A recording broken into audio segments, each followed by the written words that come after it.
I was a bit surprised at how competitive the Tyson Fury Francis Ngannou fight was. I thought it was going to be a farce, thinking it would go similar to Mayweather and McGregor, with Fury taking Ngannou into the late rounds, tiring him out before stopping him.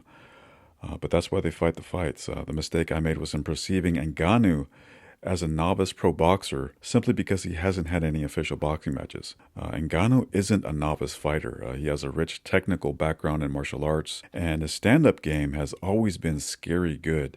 He has a skill set that makes him the rare MMA fighter to be flexible enough to go into the boxing ring. In this case, to the point where he can go tooth and nail with the lineal heavyweight champion, but a champion that doesn't have the greatest discipline.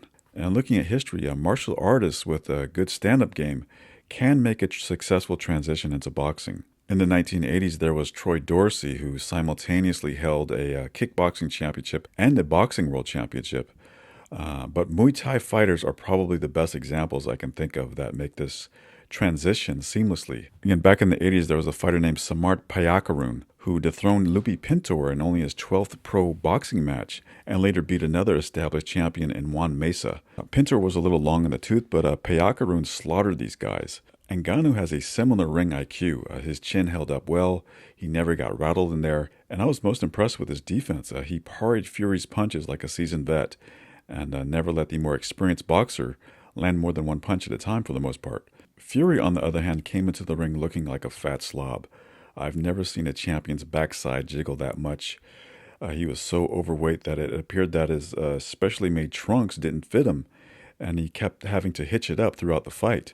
He struggled with mental issues in the past, and I have to question whether or not he even trained for this fight. He claimed that he had a 6-week camp. If he did, he must have showed up at the camp weighing over 300 pounds. In the past, he was able to use his excess bulk to ragdoll Deontay Wilder in their third fight, and he tried some roughhouse tactics here against Ngannou, but they didn't work as Ngannou was way too strong. After Fury was knocked down, he had the look of a guy trying to bluff his way out of a bad situation. He later described Ngannou as being awkward, which I translated into Fury simply not knowing what strategy he should employ. His cornerman Sugar Hill Stewart was uncharacteristically panicking between rounds and telling Fury that he was trying too hard. They were a team that looked like at a loss for answers.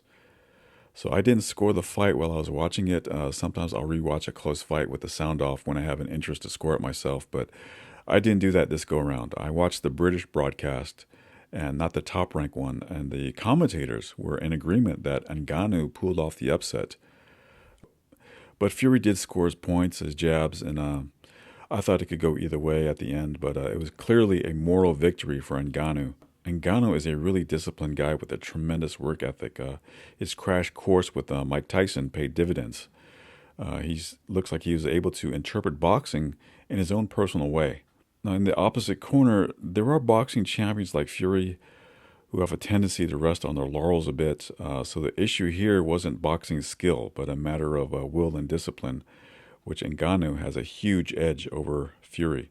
Fury blows up in weight between fights, and now he has a reality TV show. This is in stark contrast to Francis Ngannou, who has become a student of the sport of boxing and showed a lot more hunger. So I was really high on Fury after the Wilder fight, but now after this performance, leaves a lot to be desired. So those are my thoughts. Let me know what you think, and I'll see you in the next episode.